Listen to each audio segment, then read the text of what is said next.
وہ موضوع ہے کہ ساری کائنات میں حضور علیہ السلام جیسا کوئی نہیں ہے. یہ موضوع ہے آج کی رات. یہ آج کا میرا موضوع ہے کہ کل کائنات میں میرے ساجن جیسا کوئی نہیں. ساری مخلوقات میں میرے پیتم جیسا کوئی نہیں. عالم خلق میں اول سے آخر تک ساری مخلوقات و کائنات میں سرکار مدینہ جیسا کوئی نہیں. حضور بے نظیر ہیں، بے مثال ہیں. یہ آج کا موضوع ہے صلی اللہ علیہ وسلم. اب یہاں سے جو بات شروع کرنا چاہ رہا ہوں وہ یہ کہ انسانی کائنات میں سب سے اونچا مقام اللہ رب العزت نے انبیاء کو عطا کیا. سب سے اونچا مقام انبیاء کا اور رسولوں کا. آقا علیہ السلام کو اگر کوئی شخص، سننے والی بات، اگر کوئی حضور علیہ السلام جیسا ہو سکتا، اگر آقا علیہ السلام جیسا اور حضور علیہ السلام کے برابر اگر کوئی ہو سکتا تو وہ انبیاء سے اور رسولوں میں سے ہونا چاہیے تھا، کیونکہ سب سے اونچا درجہ نبیوں اور رسولوں کا ہے. اگر کوئی شخص ممکن ہوتا کہ آقا علیہ السلام کے برابر ہو سکے تو وہ یہی ممکن تھا کہ انبیاء اور رسولوں میں سے کوئی آقا علیہ السلام جیسا ہوتا. لیکن اللہ رب العزت نے ارشاد فرمایا تلک الرسل فضلنا بعضهم علی بعض. ایک اصول دیا تیسرے پارے کی پہلی آیت کے ذریعے کہ یہ جو رسول ہیں ہم نے بعضوں کو بعضوں پر فضیلت دی ہے، درجے میں سب کو ایک جیسا نہیں بنایا. منہم من کلم اللہ ورفع بعضهم درجات. ہم نے ان میں بھی اونچا نیچا درجہ بنایا اور فضیلتوں کے مدارج بنائے ہیں. آقا علیہ السلام کو درجہ یہ دیا کہ تمام انبیاء اور رسول سے آقا کی شان کو سب سے بلند کیا. حدیث پاک میں ہے حضور علیہ الصلوۃ والسلام نے فرمایا، ابو ہریرہ رضی اللہ تعالیٰ عنہ راوی ہیں، انا سید ولد آدم یوم القیامہ. قیامت کے دن جب سب انبیاء اور رسول جمع ہوں گے، فرمایا کل نسل بنی آدم کا سردار میں ہوں گا. اس لیے دنیا میں جب آقا علیہ السلام کو معراج پہ لے جایا گیا، یہ حدیث صحیح مسلم میں، ابو داود میں، مسند احمد بن حنبل، مصنف ابن ابی شیبہ میں حدیث صحیح، اور امام مسلم نے یہ حدیث کتاب الفضائل میں وارد کی اور باب بنایا، باب تفضیل نبینا علی جمیع الخلائق. ہمارے نبی صلی اللہ علیہ وآلہ وسلم کا جمیع مخلوقات میں سب سے افضل ہونا، یہ باب بنایا امام مسلم نے. اس سے یہ ثابت ہوا کہ آقا علیہ الصلوۃ والسلام کے برابر اور آپ جیسا انبیاء اور رسولوں میں بھی کوئی نہیں. صحیح مسلم میں حدیث آئی ہے کتاب الایمان میں، ابو ہریرہ رضی اللہ تعالیٰ عنہ راوی ہیں، آقا علیہ السلام فرماتے ہیں جب میں معراج کی رات بیت المقدس پہنچا، فحانت الصلاۃ فاممتہم، نماز کا وقت ہو گیا اور تمام انبیاء کی صفیں بن گئیں، وہ میرے مقتدی ہوئے اور میں نے انہیں امامت کروائی. تو جب اللہ رب العزت نے اس دنیا میں تمام انبیاء کو آقا علیہ السلام کا مقتدی بنا دیا تو اعلان کر دیا کہ رسول اکرم الانبیاء والرسل. اسی طرح ابی بن کعب رضی اللہ تعالیٰ عنہ روایت کرتے ہیں، حدیث ہے ترمذی ابن ماجہ کی، اور امام ترمذی نے کہا حدیث حسن صحیح. فرمایا اذا کان یوم القیامہ کنت امام النبیین و خطیبہم. جب قیامت کا دن ہوگا میں سب نبیوں کا امام اور قائد ہوں گا، اور سب نبی خاموش ہوں گے اور میں ان کا خطیب ہوں گا. یہ آقا علیہ السلام کی افضلیت ہے. اور عبداللہ ابن عباس نے روایت کیا جامع ترمذی میں، آقا نے فرمایا انا اکرم الاولین والآخرین علی اللہ ولا فخر. کل مخلوق جو پہلے ہو گزری اور جو قیامت تک آتی رہے گی، میں اولین و آخرین سب سے افضل اور اکرم ہوں. میرا درجہ رتبہ سب سے بلند ہے، اور یہ بات میں فخر سے نہیں کہتا، حقیقت ہے. پھر امام ترمذی، امام دارمی روایت کرتے ہیں، حضرت انس بن مالک نے روایت کیا، آقا علیہ السلام نے فرمایا انا اولہم خروجا وانا قائدہم اذا وفدوا وانا خطیبہم اذا انصتوا وانا مشفعہم اذا حبسوا وانا مبشرہم اذا آیسوا الکرامۃ والمفاتیح یومئذ بیدی وانا اکرم ولد آدم علی ربی۔ آقا علیہ السلام نے فرمایا قیامت کے دن سب سے پہلے مجھے باہر لایا جائے گا قبر انور سے، اور پوری قیامت کے کل انبیاء اور ان کی امتوں کا قائد میں ہوں گا۔ جب ساروں کی زبانیں بند ہوگی تو خطیب قیامت میں ہوں گا۔ جب سارے دبے ہوئے ہوں گے تو شفاعت کی خوشخبری سنانے والا اور ان کی شفاعت کرنے والا میں ہوں گا۔ جب ہر ایک پر پریشانی اور مایوسی کا عالم ہوگا تو انہیں خوشخبری دینے والا میں ہوں گا۔ اور قیامت کے دن سب انبیاء اور ان کی امتیں موجود ہوں گی۔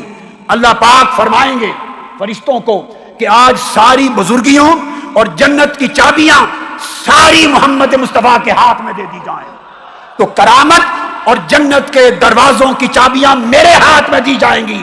گویا تاجدار کائنات قیامت کی ہر کرامت کے بھی مالک ہوں گے اور جنت کے بھی مالک ہوں گے۔ جب جنتوں کے دروازوں کی چابیاں مصطفیٰ کے پاس ہوں گی تو مطلب یہ ہوا جسے چاہیں گے مصطفیٰ جنت میں جائے گا، جسے روکیں گے نہیں جا سکے گا۔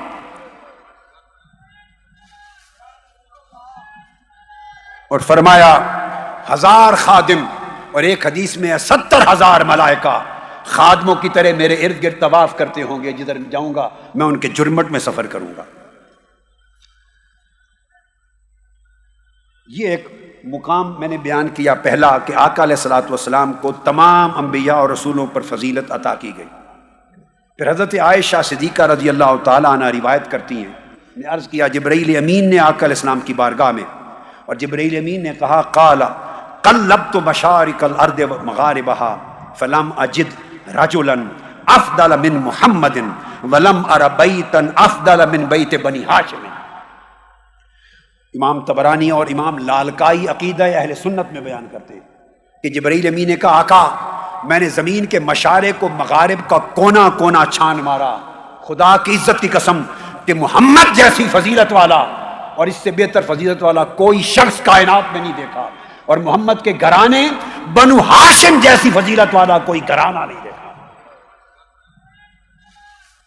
اور آقا علیہ السلام نے فرمایا، عبداللہ ابن عباس روایت کرتے ہیں، ان اللہ فضل محمدا علی الانبیاء وعلی اہل السماء۔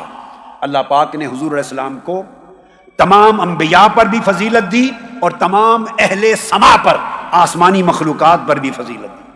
اسے امام دارمی، حاکم، طبرانی اور بہقی نے روایت کیا۔ وقال الحاکم ھذا حدیث صحیح الاسناد، یہ حدیث صحیح ہے۔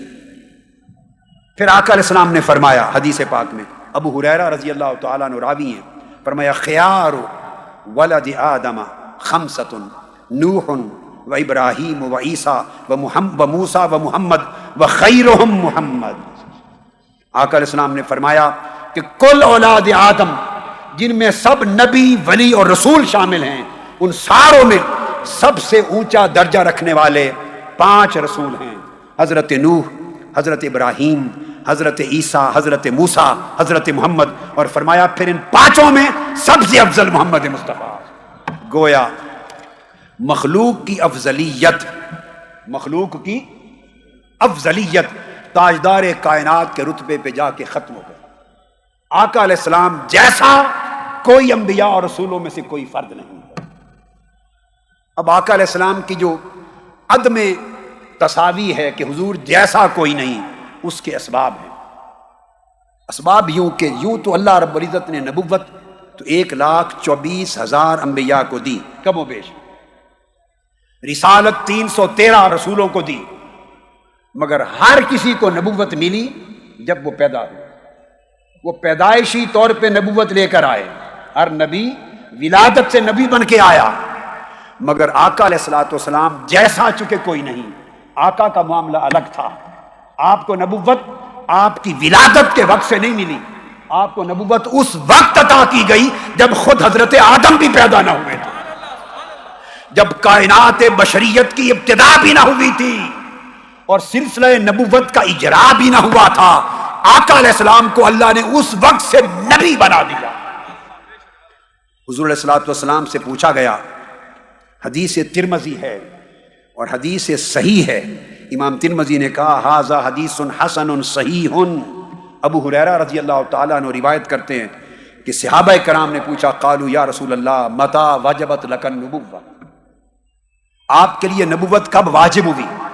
قال وآدم بین الروح والجسد، فرمایا میرے صحابیوں میں اس وقت بھی نبی تھا جب آدم علیہ السلام ابھی پانی اور روح کے خمیر میں تھے، جسم اور روح کے خمیر میں تھے، پانی اور مٹی کے خمیر میں تھے، ابھی جسم اور روح کا امتزاج ہو رہا تھا، اس وقت سے پہلے میری نبوت کا اجرا ہو چکا تھا. اب سنیے، بعض لوگ سمجھتے ہیں شاید یہ حدیث کسی ایک آدھ کتاب کی ہے، واحد ہے، مانے خبر واحد یا نہ مانے. اسے توجہ سے امام ترمذی نے کتاب المناقب نے حدیث کو روایت کیا، امام احمد بن حنبل نے مسند میں روایت کیا، امام حاکم نے مستدرک میں روایت کیا، ابن ابی شیبہ نے مصنف میں روایت کیا، طبرانی نے معجم کبیر اور معجم اوسط میں روایت کیا، امام بخاری نے خود التاریخ الکبیر میں روایت کیا، امام خلال نے السنہ میں روایت کیا اور کہا اسنادہ صحیح. امام ابن ابی عاصم نے السنہ میں روایت کیا اور کہا اسنادہ صحیح. ابو نعیم نے حلیۃ الاولیاء میں روایت کیا، عبداللہ بن احمد نے السنہ میں روایت کیا، امام احمد بن حنبل کے بیٹے، اور کہا اسنادہ صحیح. امام لالکائی نے عقیدہ اہل سنت میں روایت کیا، اور ائمہ حدیث میں خطیب بغدادی نے اس کی تائید کی، حافظ ابن حجر اسقلانی نے تائید کی تہذیب و تہذیب میں، ابن عبد البر نے تائید کی الاستیاب میں، امام ذہبی نے تائید کی سیر اعلام النبلاء میں، حافظ ابن کثیر نے تائید کی البدایہ میں، اور سعودی عرب کے پچھلے زمانے کے عالم البانی سلفی عالم، انہوں نے الاحادیث الصحیحہ کے سلسلہ میں لکھا کہ یہ حدیث صحیح ہے. اب اس حدیث کی صحت سے انکار کرنا کسی اہل علم کی مجال نہیں. اب بعض لوگ یہ سمجھتے ہیں کہ اس سے مراد یہ ہے کہ اللہ کے علم میں میں نبی بن چکا تھا، میں نبی عملاً نہیں تھا بلکہ اللہ کے علم میں تھا. یہ سوچ ہی غلط ہے بھائی، کتنی نادانی کی بات ہے یہ کہنا. اللہ کے علم میں تو ہر نبی نبی تھا. آدم علیہ السلام کے پیدا ہونے سے پہلے اللہ کے علم میں نہیں تھا کہ نوح نبی ہوں گے، حضرت ابراہیم نبی ہوں گے، حضرت شیس نبی ہوں گے، حضرت یعقوب نبی ہوں گے، حضرت موسیٰ نبی ہوں گے، حضرت عیسیٰ نبی ہوں گے، زکریہ نبی ہوں گے، یحییٰ نبی ہوں گے، حضرت شعیب نبی ہوں گے، صالح نبی ہوں گے، ہود ہوں گے. ارے بتائیے کون سا نبی ہے جن کی نبوت اللہ کے علم میں نہیں تھی؟ یہ سوچنا ہی نادانی ہے، حماقت ہے، جہالت کی انتہا ہے. اور پھر صحابہ کرام انہوں نے یہ تو سوال ہی نہیں کیا، معاذ اللہ، یہ تو جاہل بھی سوال نہیں کر سکتا کہ اللہ کے علم میں آپ کب سے نبی تھے. یہ تو ان پڑھ بندہ بھی نہیں پوچھ سکتا. اللہ کے علم میں ہر شے شروع سے تھی، اللہ کے علم کی کوئی ابتدا نہیں ہے. یہ تو پوچھا ہی نہیں گیا. وہ تو پوچھ رہے ہیں کہ آپ نبی کب بنائے گئے. اب اسی حدیث کے بہت سے طرق کے ساتھ لفظ آئے ہیں، اب وہ لفظ سنیے. حضرت میسرۃ الفجر روایت کرتے ہیں، امام بخاری نے تاریخ الکبیر میں روایت کیا، قال قلت رسول متى كنت نبیا، لفظ واضح کر دی، یا رسول اللہ آپ کب سے نبی تھے، یہ لفظ ہے. امام بخاری تاریخ الکبیر، حضرت میسرہ الفجر. اب صحابی کیٹیگوریکلی پوچھ رہا ہے متى كنت نبیا، آپ کب سے نبی تھے. اب اللہ کے علم کا تو سوال ہی نہیں ہو رہا، اور وہ سوال پیدا ہی نہیں ہوتا کہ کوئی پوچھے. آقا نے جواب دیا وآدم بین الروح والجسد، ابھی آدم کا خمیر تیار نہ ہوا تھا، میں تب سے نبی تھا. پھر حضرت عبداللہ ابن عباس، ان سے روایت ہے، مسند احمد، طبرانی، ابن ابی عاصم، اسنادہ صحیح، حدیث صحیح. انہوں نے پوچھا، آقا سے پوچھا گیا متى کتبت نبیا، یا رسول اللہ آپ کے لیے نبوت کب فرض کر دی گئی، آپ کو منصب نبوت کب عطا کر دیا گیا. آقا علیہ السلام نے فرمایا وآدم بین الروح والجسد، وہی جواب دیا. پھر پوچھا گیا متى اخذ میثاقک، یا رسول اللہ آپ کو نبی بنا کر نبوت کا حلف نامہ آپ سے کب لیا گیا. اب بولیے یہ اللہ کے علم کی بات ہے. جب کوئی منتخب ہوتا ہے آپ کے ملک میں پریزیڈنٹ، تو پریزیڈنٹ منتخب ہونے کے بعد اس سے حلف لیتے ہیں نا. تقریب حلف وفاداری کب ہوتی ہے؟ جانے کے بعد. جب پرائم منسٹر کوئی بنتا ہے اور اس کو ساری اکثریت سے پارلیمنٹ جب چن لیتی ہے تو مقرر ہونے کے بعد حلف وفاداری لیا جاتا ہے نا اس کا، تو حلف عہدے کا مقرر ہونے کے وقت لیا جاتا ہے۔ اب صحابی پوچھ رہے ہیں متا اخذ میثاقک، یا رسول اللہ جب آپ نبی بنا دیے گئے تو نبوت کا حلف آپ سے کب لیا گیا؟ آقا علیہ السلام نے فرمایا اس وقت لے لیا گیا تھا جب حضرت آدم ابھی پیدا بھی نہ ہوئے۔ اور حضرت عبداللہ بن شقیق کی روایت سے ہے، امام احمد بن حنبل نے مسند میں روایت کی اور فرمایا رجال الصحیح، ہر جگہ میں حدیث صحیح لا رہا ہوں آپ کے لیے ہر سند اور طریق کے ساتھ۔ انہوں نے فرمایا کہ ہم نے پوچھا متا جعلت نبیا، آپ نبی کب بنائے گئے؟ آپ نے دیکھا کسی ایک حدیث میں بھی یہ نہ سوال آیا نہ جواب، نہ یہ لفظ آیا کہ اللہ کے علم میں کب سے تھے۔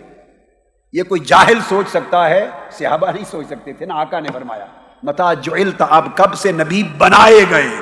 آقا نے فرمایا تخلیق آدم سے پہلے سے بنایا گیا۔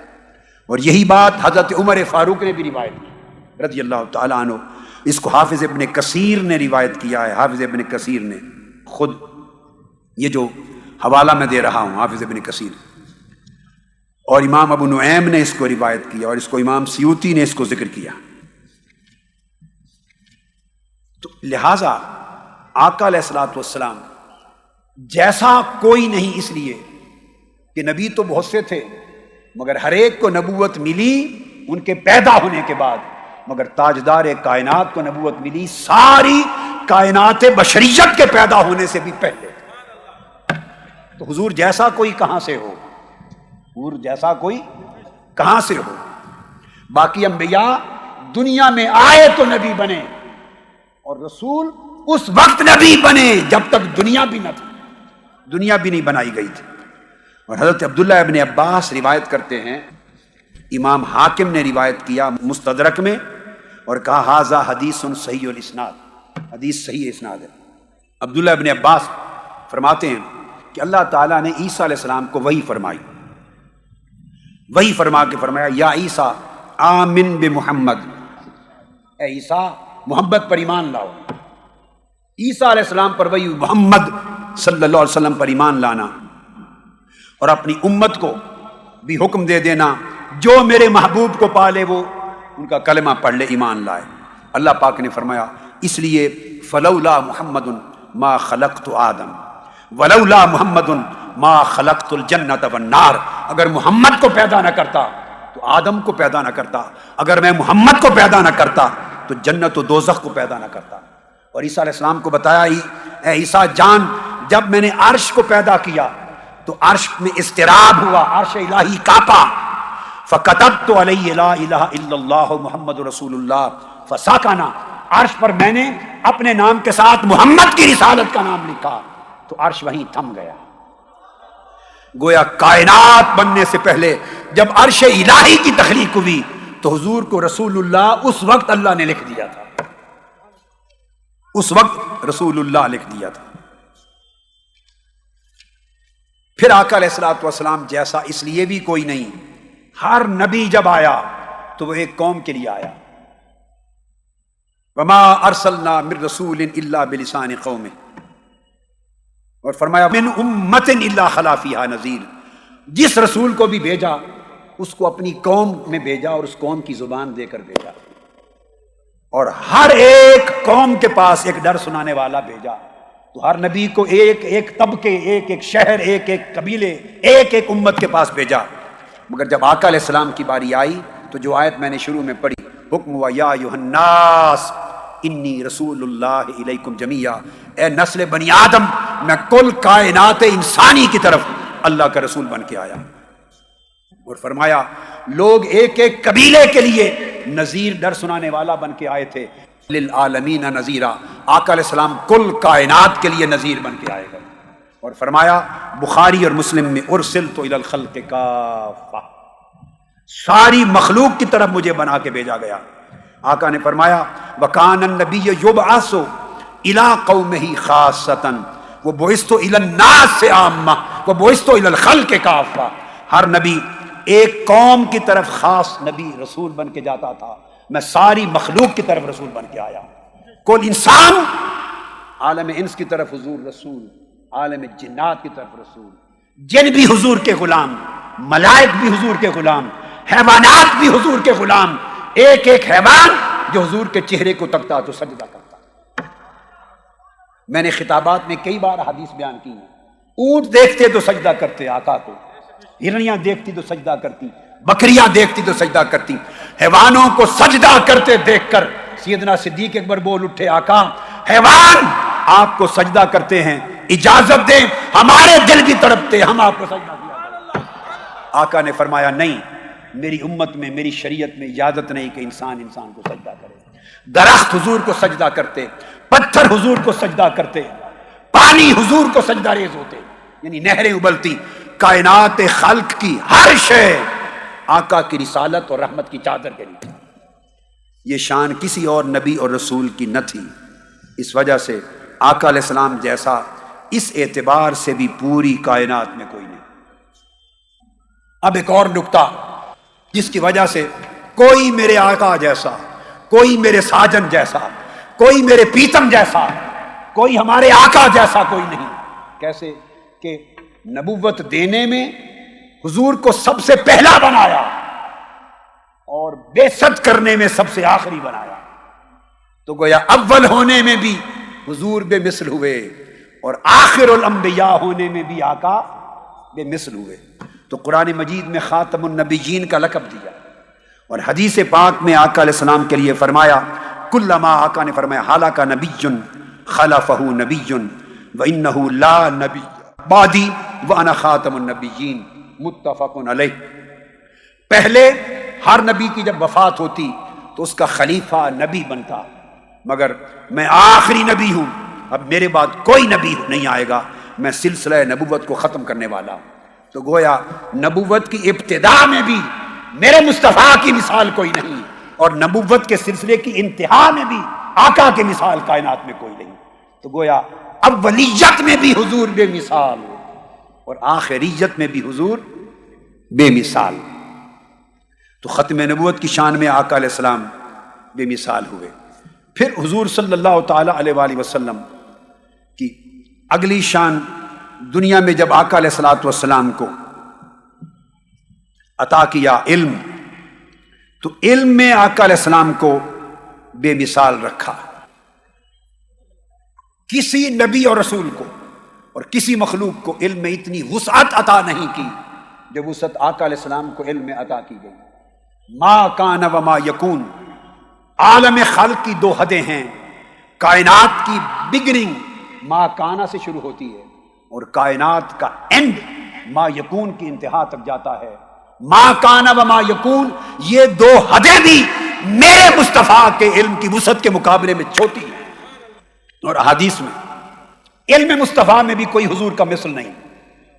بخاری اور مسلم کی متفق علیہ حدیث دے رہا ہوں، مور اور لیس میں ساری احادیث وہ دوں گا جو بخاری میں ہیں، مسلم میں ہیں، یا متفق علیہ ہیں، یا انفراداً بخاری و مسلم میں ہیں، یا ابو داؤد نسائی کی صحاح ستہ کی سند صحیح کے ساتھ حدیث صحیحہ ہیں. بعض لوگوں کو یہ بھی مغالطہ ہوتا ہے اور وہ آقا علیہ السلام کے علم کو تولنے بیٹھتے ہیں، یہ علم تھا، یہ علم نہیں تھا. ارے نادانوں، آپ کا ہمارا علم ہے کیا؟ آپ کی ہماری عقل ہے کیا؟ آپ کا اور ہمارا فہم ہے کیا کہ تاجدار کائنات کے علم کو ناپ سکے؟ حضور کے علم کو تو وہ ناپے جس کا اپنا علم حضور سے زیادہ ہو. معاذ اللہ. تو حضور سے زیادہ تو علم صرف اللہ کا ہے، صرف اللہ کا ہے. تم اور ہم کون ہیں علم مصطفیٰ کو ناپنے والے؟ ہمارا تو کل جہاں ختم ہو جاتا ہے اور ما کان و ما یکون کی حدیں جہاں ختم ہو جاتی ہیں، مصطفیٰ کا علم اس سے بھی باورا ہے. اب بخاری مسلم کی حدیث سنیے، متفق علیہ. انس بن مالک روایت کرتے ہیں کہ علم میں بھی مصطفیٰ جیسا کوئی نہ تھا.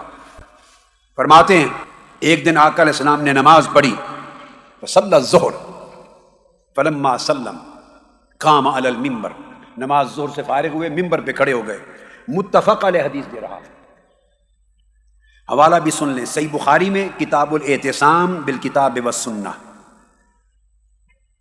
اور صحیح بخاری کے اندر حدیث کا نمبر 6864، صحیح مسلم میں کتاب الفضائل باب توقیرہ و ترک و اکثار سوال، حدیث کا نمبر 2359۔ میں نے صرف 2 حوالے بخاری مسلم کے دے دیے، درجنوں کتب حدیث کی اس حدیث سے صحیح متفق علیہ کو روایت کرتی۔ آقا علیہ السلام ممبر پہ کھڑے ہوئے، فذاکر الساعہ وذاکر ان بین یدیہا امورا عظاما، آقا علیہ السلام نے خطاب کیا اور قیامت تک جو کچھ ہونے والا تھا اور قیامت کے دن میں جو ہونے والا تھا سب بیان کر دیا۔ یہ حدیث اس طرح بھی آئی ہے، آقا علیہ السلام نے فرمایا، حذیفہ رضی اللہ تعالی، قام فینا رسول اللہ مقاما ما ترک شیئا یکون فی مقامہ ذلک الی قیام الساعہ الا حدث بہ حافظہ من حافظہ ونسیہ من نسیہ۔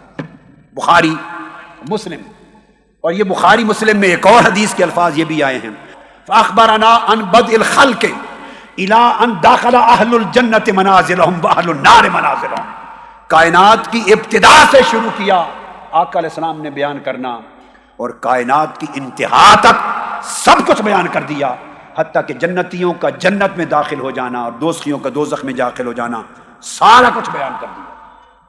اب یہ جو سارا کچھ بیان کر دیا، بتائیے یہ سارا علم قرآن میں ہے؟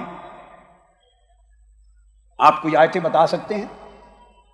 عیسیٰ علیہ السلام کا آنا، دجال کا آنا، بتاتے آئیے، قسطنطنیہ کا فتح ہونا، یاجوج اور ماجوج کے احوال، اور تمام کتاب الفتن کے احوال، اور سورج کا مشرق سے مغرب سے طلوع ہونا، اور ساری تفصیلات جو آقا نے قیامت تک بیان کی، اور قیامت کے اندر کی ساری تفصیلات کیا قرآن مجید میں آپ آیتیں بتا سکتے ہیں جہاں ہیں؟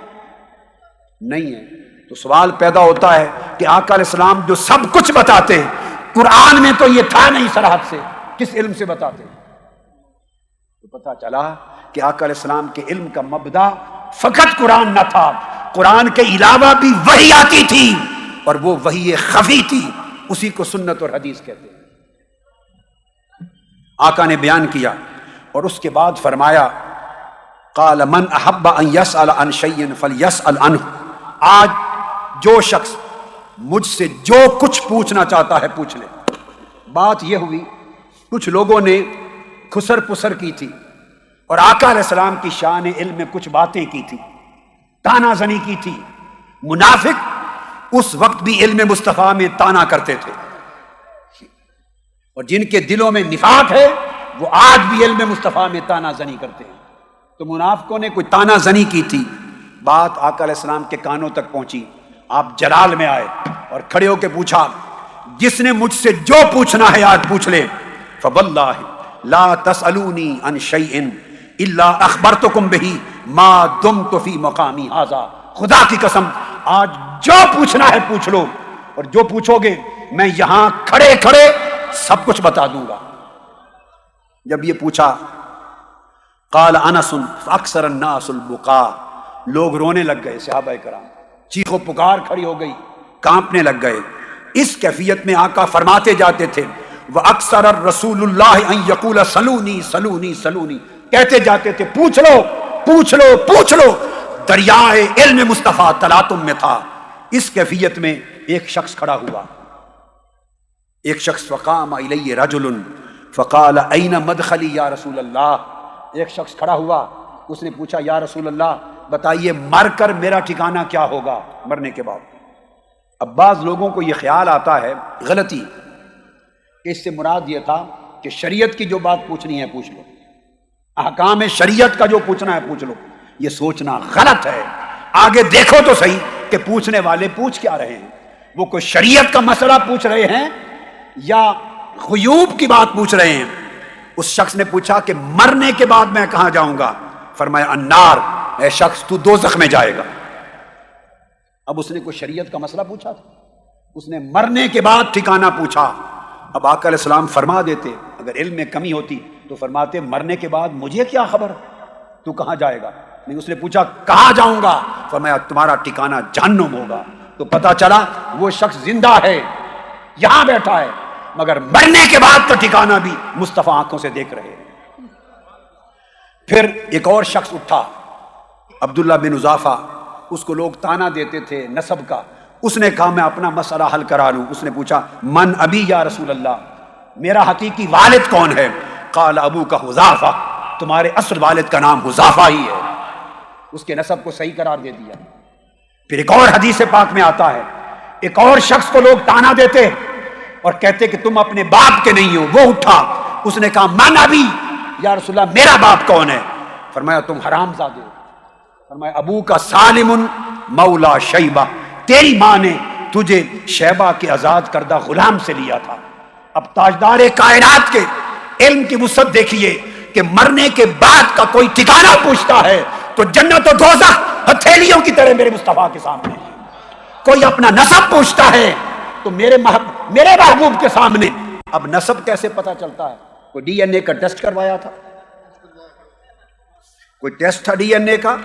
بھائی کس کا باپ کون ہے؟ اس زمانے میں بدکاری عام تھی، بدکاری عام تھی، رات کے اندھیرے کا معاملہ ہے۔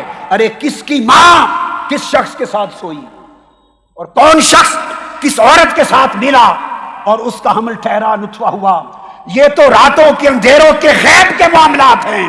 مگر پتہ چلا اس زمانے کے لوگ حضور پر بھلے ایمان رکھتے یا نہ رکھتے مگر یہ مانتے تھے کہ مصطفیٰ کو سارا علم ہے، کامل علم ہے، ہم کس کے نسب سے ہیں یہ بھی معلوم ہے، ہمارا مرنے کے بعد ٹھکانہ کیا ہے یہ بھی معلوم ہے۔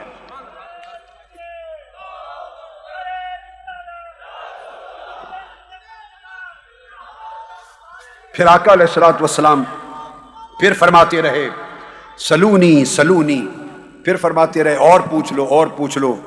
اب صحیح بخاری اور صحیح مسلم کے الفاظ ہیں، سیدنا فاروق اعظم اٹھے فبارک عمر علی رکبتیہ، گھٹنوں کے بل جھک کے بیٹھ گئے آقا کے سامنے، اس طرح گھٹنوں کے بل، آقا معاف فرما دے، آقا معاف فرما دے، غلطی ہو گئی بازوں سے، غلطی کسی اور نے کی تھی، معافی مانگنے لگ گئے تو پھر آقا نے معاف کر دیا۔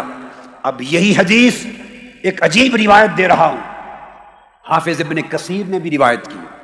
اب حافظ ابن کثیر وہ محدث، وہ مفسر ہیں جن کی ثقافت کو انکار کرنا کسی کے بس کی بات نہیں ہے۔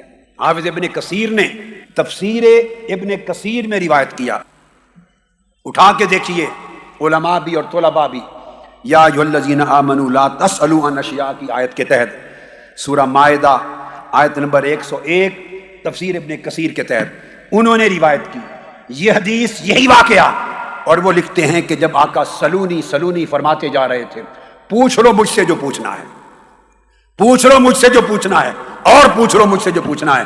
جلال دیکھ کر سیدنا فاروق اعظم اٹھے، فقام الیہ عمر بن الخطاب فقبل رجلہ، یہ حافظ ابن کثیر کی روایت ہے۔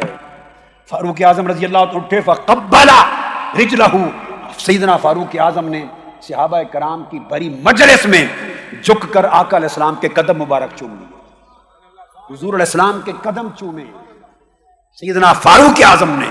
یہ حافظ ابن کثیر نے روایت کیا، جلد 2 صفحہ 106 سورہ المائدہ کی آیت 101 کی تفسیر میں حافظ ابن کثیر نے روایت کیا، وَقَبَّلَ رِجْلَهُ، آقا کے قدم چوم لیے۔ یہ صحابہ کا ادب تھا آقا علیہ السلام کے ساتھ۔ تو گویا علم میں کوئی آقا علیہ السلام کا ثانی نہیں اور علم میں کوئی آقا جیسا نہیں، اور عالم یہ ہے، یہ امام بخاری نے جامع صحیح میں روایت کیا۔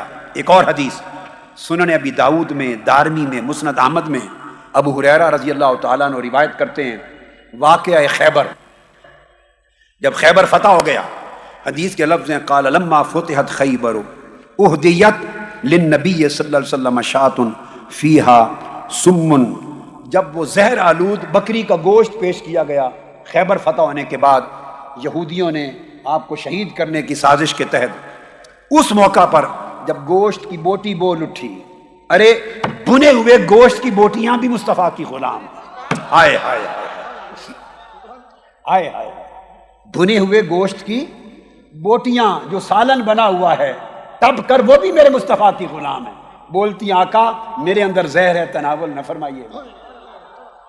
ارے یہ تو تاجدار کائنات ہیں، یہ تو تاجدار کائنات ہیں۔ قرآن کہتا ہے کہ خضر علیہ السلام جس تالاب میں جہاں مرج البحرین 2 سمندر ملتے تھے، جہاں خضر علیہ السلام بیٹھے تھے، حضرت موسیٰ علیہ السلام اور یوشع بن نون مچھلی کاٹ کر بھون کر پکا کر لے کر چلے تھے راستے میں کھانے کے لیے، وہاں وضو کیا، اس وضو کے پانی کے قطرے مچھلی پہ پڑ گئے.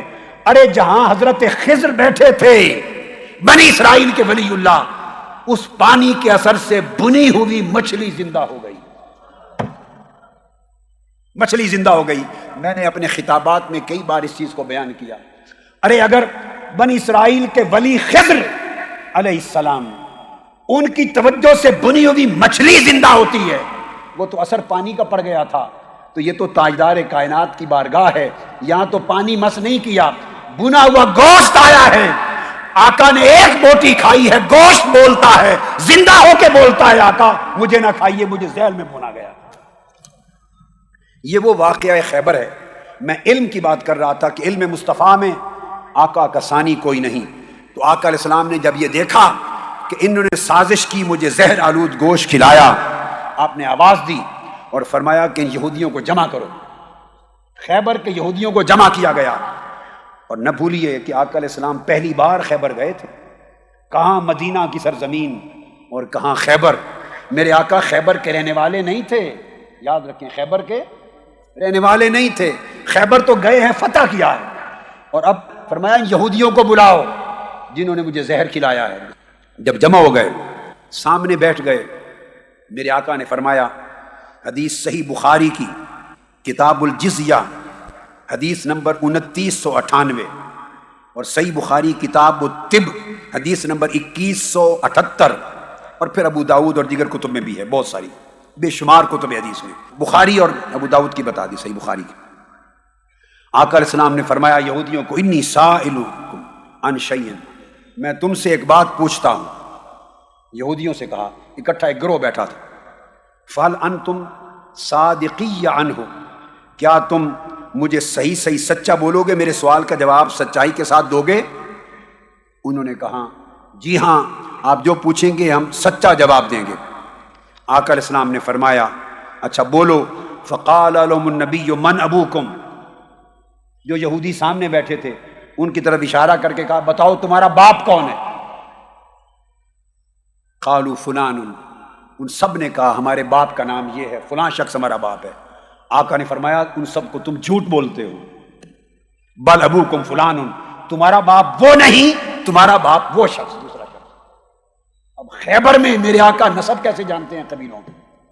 انہوں نے جھوٹ بولا. آقا نے ان کی بات کو رد کر کے کہا نہیں تمہارا باپ وہ نہیں، وہ ہے. قالوا صدقتا، یا رسول اللہ آپ نے سچ کہا، ہم نے جھوٹ بولا.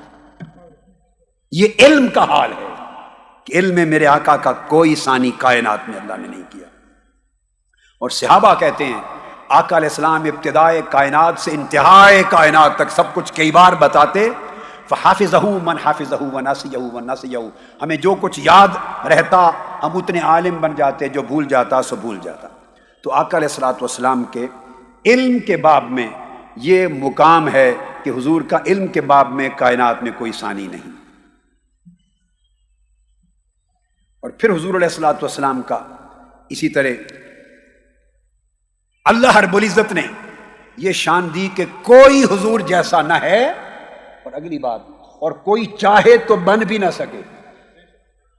سب سے زیادہ طاقت کسی جیسا بننے کی اور کسی کی مثل بننے کی اور کسی کی شکل و صورت اختیار کرنے کی، سب سے زیادہ طاقت اگر اللہ نے کسی میں رکھی ہے تو وہ شیطان ہے.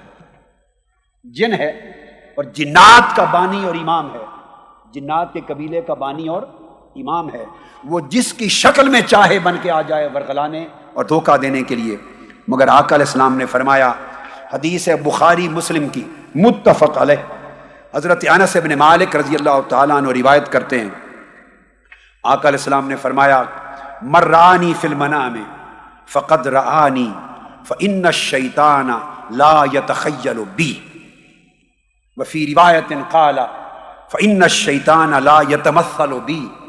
جس شخص نے، اب آپ دیکھیے، ارے زندگی میں کوئی میرے آقا کی مثل کیسے بن سکتا ہے؟ میں ایک نکتہ نکال رہا ہوں حدیث سے. ارے زندگی میں، حضور کی ظاہری حیات میں یا عالم برزخ میں یا عالم آخرت میں، حقیقت میں کوئی میرے مصطفیٰ کا مثال کیسے بن سکتا ہے؟ کوئی یہ خیال کرے کہ ہم حضور جیسے ہیں، معاذ اللہ. کوئی شخص حضور کی مثل ہے، ارے حضور کی مثل حقیقت میں کوئی کیسے بن سکتا ہے؟ آقا نے تو فیصلہ فرما دیا کہ خواب میں بھی شیطان جیسا شخص میری مثل نہیں بن سکتا۔ لہذا آج 1500 سال گزر جانے کے بعد بھی آقا نے فرمایا اگر کوئی میرا امتی بنگلور کی سرزمین پر، میرا کوئی امتی حیدرآباد دکن کی سرزمین پر، میرا امتی کچھ اور گجرات اور بمبے کی سرزمین پر، میرا کوئی امتی اجمیر، لاہور، کراچی اور بغداد، عجم و عرب کی سرزمین پر آج بھی میرا امتی مجھے خواب میں دیکھتا ہے، مر رآنی فی المنام، رات سوتے ہوئے اپنے خواب میں مجھے دیکھتا ہے۔ آقا نے فرمایا فقد رآنی، خدا کی عزت کی قسم اس نے مجھے ہی دیکھا ہے۔ وہ یہ نہ سمجھے کہ مغالطہ لگا، جو گناہگار امتی بھی اگر خواب میں مجھے دیکھتا ہے، اگر کسی اور کو دیکھو تو تمثل ہو سکتا ہے، مغالطہ ہو سکتا ہے، تشبہ ہو سکتا ہے، ہر ایک کے لیے تشبہ ہو سکتا ہے، مگر جس شخص کو خواب میں زیارت مصطفیٰ ہو، آقا نے فرمایا وہ میری ہی زیارت ہے۔ کیوں؟ فإن الشیطان لا يتخیل بی ولا يتمثل بی، شیطان ایڑی چوٹی کا زور لگا لے، الٹا لٹک جائے، وہ مصطفیٰ کی صورت اختیار نہیں کر سکتا، حضور کی مثل نہیں بن سکتا۔ تو جب شیطان آقا کی مثل نہیں بن سکتا تو کتنا نادان ہوگا وہ انسان جو سوچے کہ میں حضور کی مثل ہوں۔ ارے تم شیطان سے بھی بڑا شیطان بننا چاہتے ہو؟ حضور کی مثل کا خیال کر کے، یہ سوچ کر کہ ہم حضور کی مثل ہیں، اس کا مطلب ہے جو کام شیطان نہیں کر سکا تم وہ کرنے پر قادر ہو۔ شیطان کو اپنا بچہ بنا رہے ہو، اپنا چھوٹا بھائی بنا رہے ہو، اپنے سے کمزور بنا رہے ہو، اور خود اس سے بڑا شیطان بننا چاہتے ہو، یہ کہہ کر کہ معاذ اللہ ہم حضور کی مثل ہیں۔ ارے حضور کی مثل کوئی نہیں بن سکتا۔ جب شیطان خواب میں نہیں بن سکتا تو آپ اور کوئی اور عالم بیداری میں کیسے بن سکتا ہے؟ بنگلور والوں اور سرزمین ہند والوں اور عالم اسلام کے عاشقوں، عاشقان مصطفیٰ اور حضور کے غلاموں، مبارک ہو تمہیں۔ آج 1500 سال بعد بھی اور 15,000 یا 15 لاکھ سال بعد بھی حضور نے خوشخبری سنا دی، جو امتی خواب میں مجھے دیکھتا ہے وہ مجھے ہی دیکھتا ہے۔ اب اس کی شرح پھر ایک اور حدیث سے، اور وہ حدیث بھی متفق علیہ، بخاری مسلم کی، ابو قتادہ رضی اللہ تعالیٰ عنہ حدیث کے راوی ہیں، قال قال النبی صلی اللہ علیہ وسلم من رآنی فقد رأى الحق، بخاری مسلم کی متفق علیہ، فرمایا جس نے مجھے دیکھا اس نے حق دیکھا، جس نے مجھے دیکھا اس نے حق دیکھا، یعنی حقیقتاً مجھے دیکھا، اس کو شک نہیں ہونا چاہیے۔ حافظ ابن حجر عسقلانی فتح الباری میں صحیح بخاری کی اس حدیث کے تحت شرح کرتے ہوئے لکھتے ہیں وقال الطیبی المعنی من رآنی فی المنام بأی صفت کانت فلیستبشر ویعلم انہ قد رآ الرؤیا الحق التي هي من اللہ فإن الشیطان لا يتمثل بی فقولہ فقد رآ الحق ای رؤیت الحق للباطل۔ حافظ ابن حجر عسقلانی نے کہا اور امام طیبی نے یہ کہا کہ اس کا معنی یہ ہے کہ جو شخص بھی خواب میں آقا علیہ الصلوۃ والسلام کی زیارت کرتا ہے، کہ آقا علیہ السلام کی زیارت جس شکل میں بھی ہو، جس صفت کے ساتھ ہو، فرماتے ہیں وہ حقیقت میں حضور کی زیارت ہوگی، چونکہ اس میں کسی مغالطے کا شک نہیں ہو سکتا۔ یہ اس لحاظ سے آقا علیہ السلام کا کوئی ثانی اور حضور کا کوئی مثل نہیں۔ یہی وجہ ہے کہ اللہ تبارک و تعالیٰ نے حضور علیہ الصلوۃ والسلام کو یہ مقام عطا کیا، چونکہ حضور کو خواب میں دیکھنا حق کو دیکھنا ہے، اس لیے آقا علیہ السلام کو بے مثل بنایا کہ اللہ نے اپنی نماز میں، ساری عبادتوں کا سرتاج نماز ہے، ساری عبادتوں کی اعلیٰ عبادت نماز ہے، اور نماز جیسی عبادت میں اللہ رب العزت نے کبھی کسی امت کی نماز کے وقت نماز میں پیغمبر کو اپنی عبادت میں کسی پیغمبر کے ذکر کو شریک نہیں کیا، لیکن جب ہماری شریعت کے لیے نماز کا وقت آیا تو اللہ رب العزت نے اپنی نماز میں تاجدار کائنات پر درود و سلام کرنا، حضور کی طرف توجہ کرنا، حضور کی طرف التفات کرنا، حضور کا تصور کرنا، اس کو نماز جیسی عبادت کا حصہ بنا دیا۔ حدیث پاک میں ہے کہ سیدنا صدیق اکبر رضی اللہ تعالیٰ عنہ نے آپ کے وفات سے آخری 3 روز قبل جماعت کرائی۔ بخاری مسلم کی متفق علیہ حدیث ہے، اور حدیث کے لفظ ان ابا بکر کان یصلی لهم فی واجہ النبی الذی توفی فیہ حتی اذا کان یوم الاثنین۔ پیر کا دن آ گیا، صحابہ صف در صف نماز پڑھ کے کھڑے تھے، جماعت کرا رہے ہیں، صحابہ کرام صف در صف حالت نماز میں ہیں۔ فکاشف النبی صلی اللہ علیہ وسلم ستر الحجرہ ينظر الینا وهو قائم کان وجهه ورقۃ مصحف ثم تبسم یضحک۔ آقا علیہ السلام نے گھر کا پردہ اٹھایا صحابہ کو دیکھنے کے لیے، صحابہ نماز میں ہیں، قبلہ رخ چہرہ ہے، پردہ اٹھنے کی دیر تھی تو آواز آئی اور چہرے مصطفیٰ کی شعاع مسجد نبوی کے سین پر پڑی اور پردے کی آواز سنی۔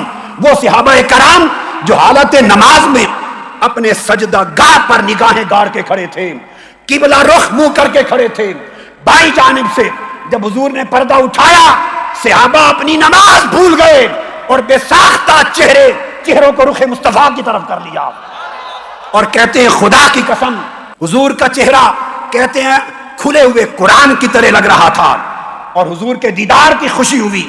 اب لفظ بخاری اور مسلم کے متفق علیہ حدیث کے سنیے، صحابہ کہتے ہیں فہممنا ان نفتاتنا من الفرح برؤیت النبی صلی اللہ علیہ وسلم، ہم نے ارادہ کر لیا کہ دیدار مصطفیٰ میں آج وہ لذت آئی ہے کہ نمازیں توڑ دے اور رخ مصطفیٰ کو تکتے رہ جائے۔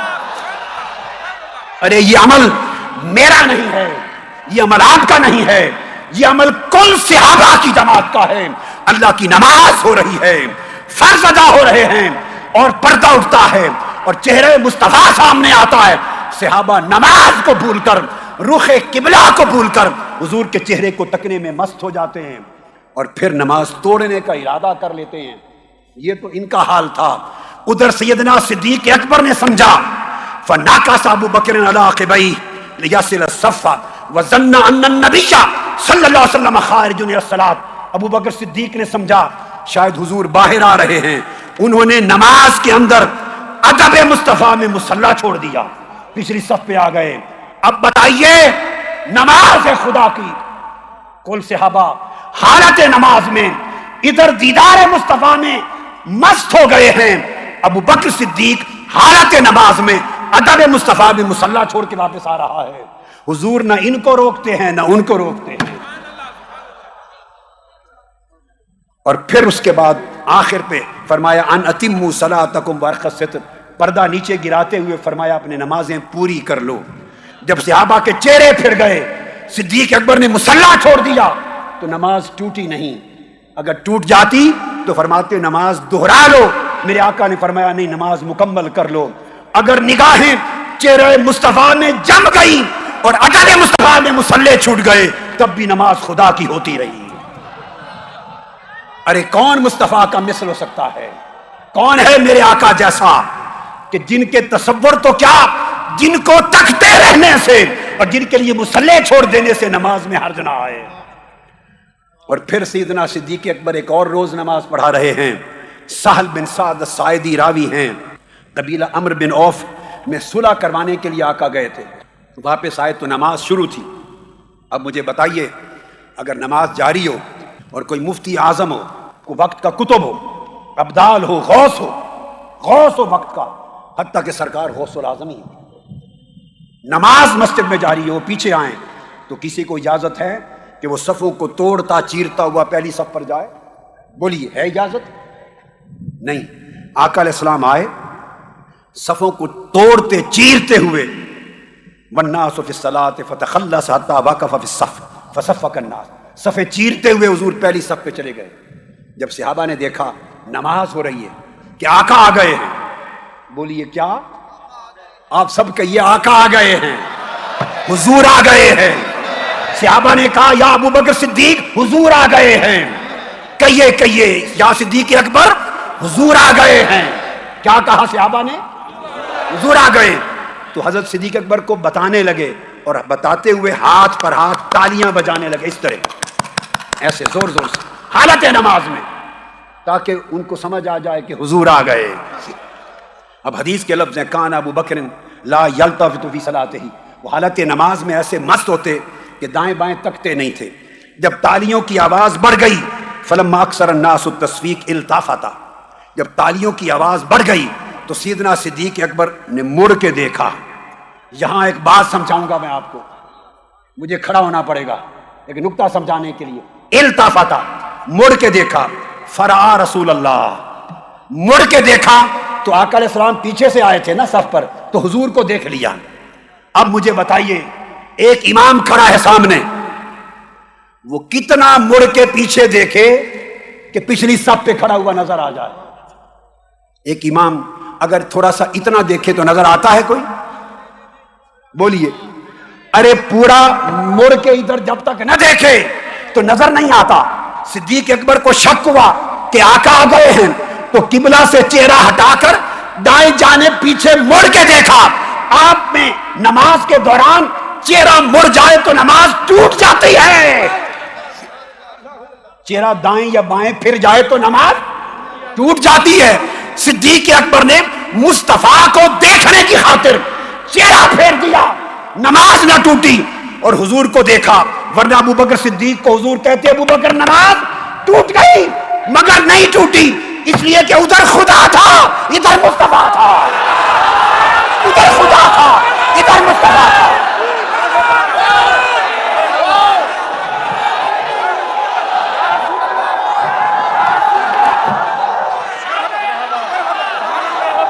ارے بنگلور والوں نماز ٹوٹتی تو ٹوٹتی کیسے کہ سامنے دیکھتے تو خدا کا کعبہ تھا، ادھر مڑ کے دیکھا تو کعبے کا کعبہ تھا، کعبے کا کعبہ تھا۔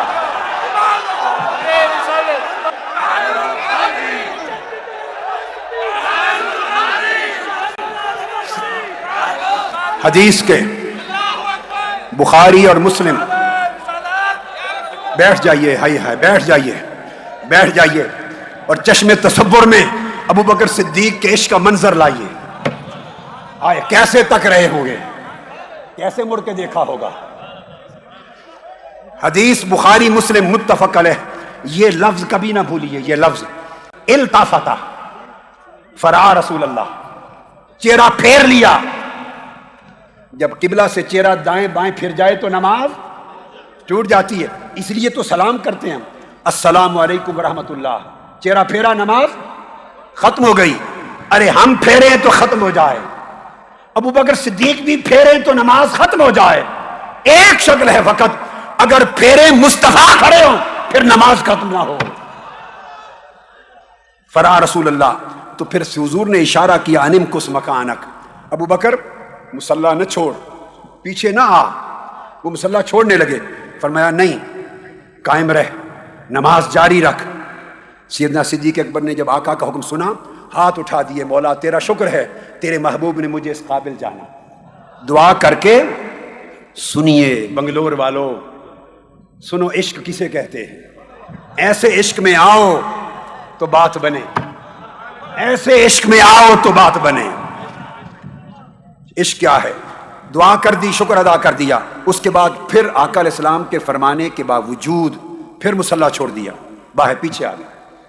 اب مصلی خالی ہو گیا، اب مصلی خالی ہے۔ ایک لمحہ ایسا آیا کہ امام بھی کوئی نہیں، نماز پھر بھی جاری ہے، اس لیے کہ اب سب حضور میں مشغول ہیں۔ ہائے ہائے ہائے، پہلے رب میں مشغول تھے، پہلے خدا میں مشغول تھے، اب مصطفیٰ میں مشغول ہیں۔ کیا سمجھا؟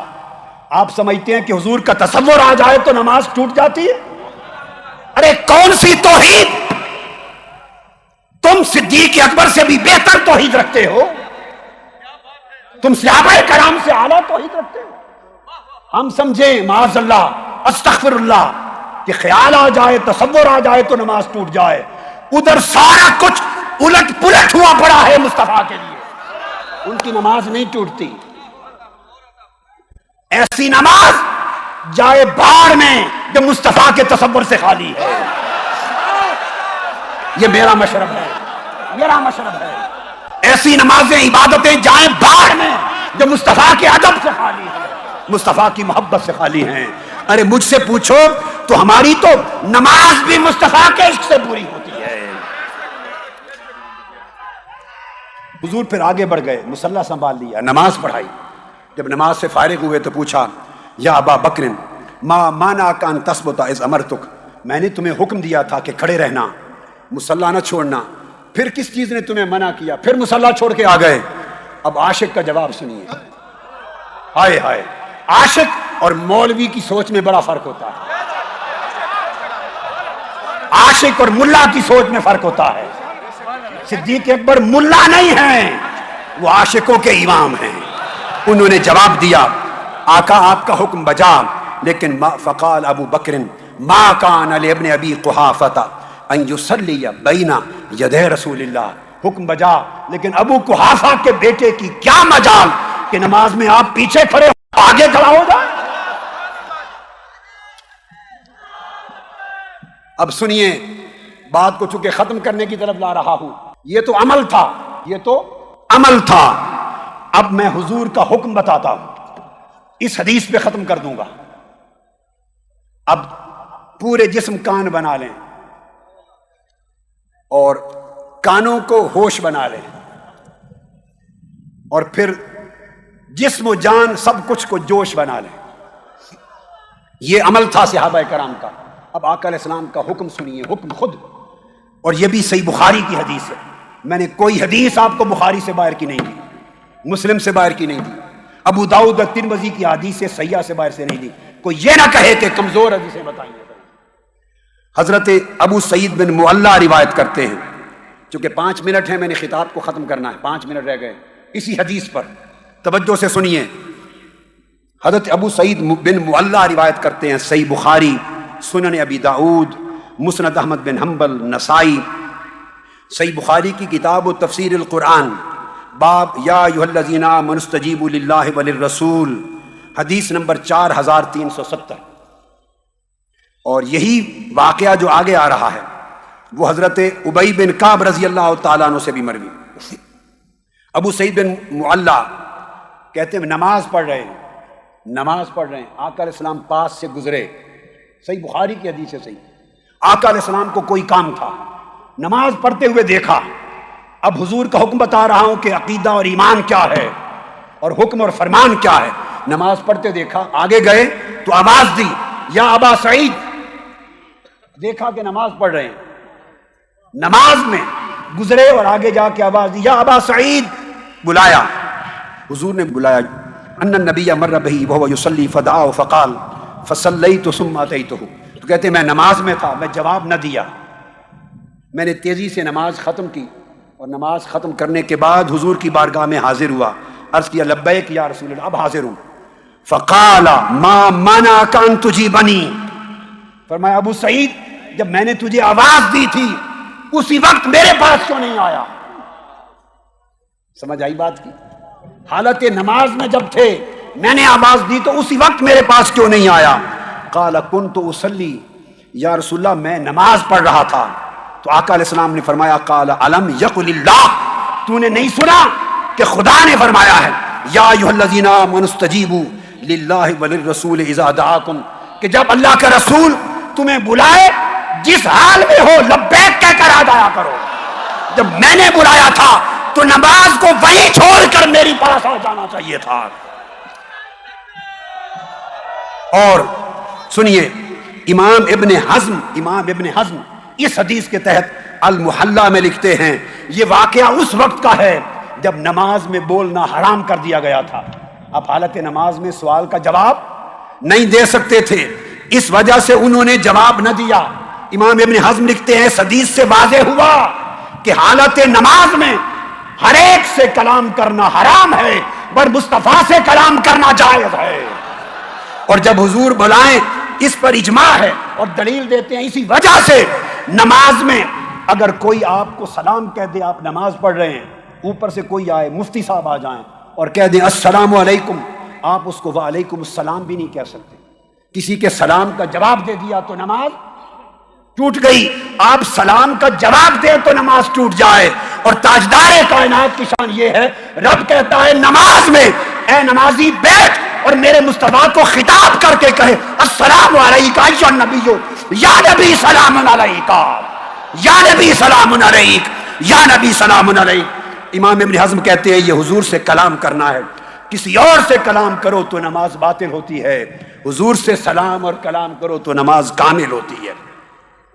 اور یہی نکتہ اس کو امام آمدی نے الاحکام میں بھی بیان کیا، اور اسی نکتے کو پھر دیگر ائمہ نے بھی لیا، امام ابن خزیمہ نے بیان کیا، امام ابن جوزی نے بیان کیا، امام طیبی نے جواب دیا، بیان کیا، اور وہ کہتے ہیں یہ وجہ ہے کہ جب حضور پر سلام پڑھے تو حکایتاً نہ پڑھیں، حج کی روایت کر کے نہ پڑھیں، نماز نہیں ہوگی۔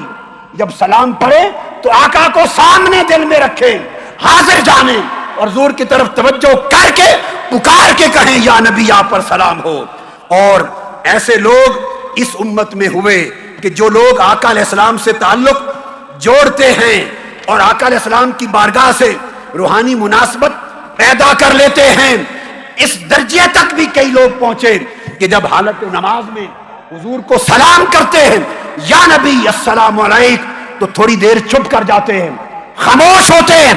خدا کی قسم میری بات سن لو، اس سے زیادہ کچھ نہیں کہوں گا، اس سے آگے جملہ نہیں بولنا چاہتا، اس سے آگے کچھ بیان نہیں کرنا چاہتا۔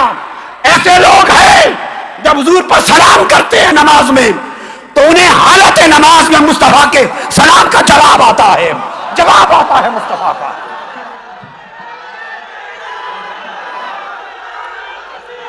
اس لیے عقیدہ یہ رکھو کہ کائنات میں حضور جیسا کوئی نہیں، اور تعلق آقا سے ایسا رکھو کہ آپ کا تن بھی مصطفیٰ سے جڑا رہے اور آپ کا من بھی جڑا رہے۔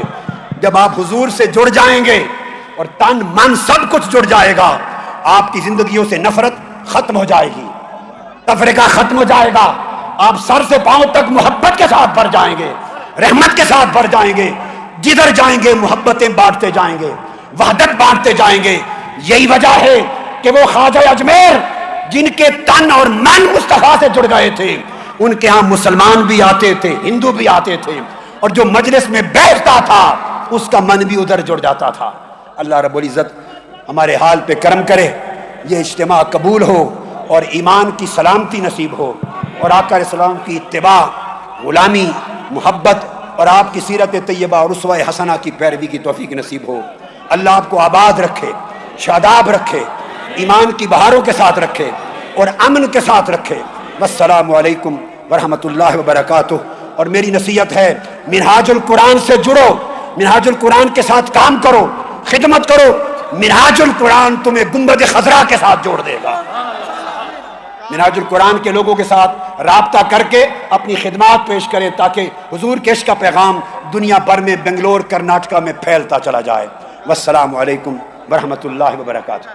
احمد کے عہد میں قاسم ہوں، یہ کون ہے میم کی چلمن میں، حیرت کی ہے جا سایہ بھی نہیں، حیرت کی ہے جا سایہ بھی نہیں، لگتا بھی ہے انسان دیکھن میں، حیرت کی ہے جا سایہ بھی نہیں، حیرت کی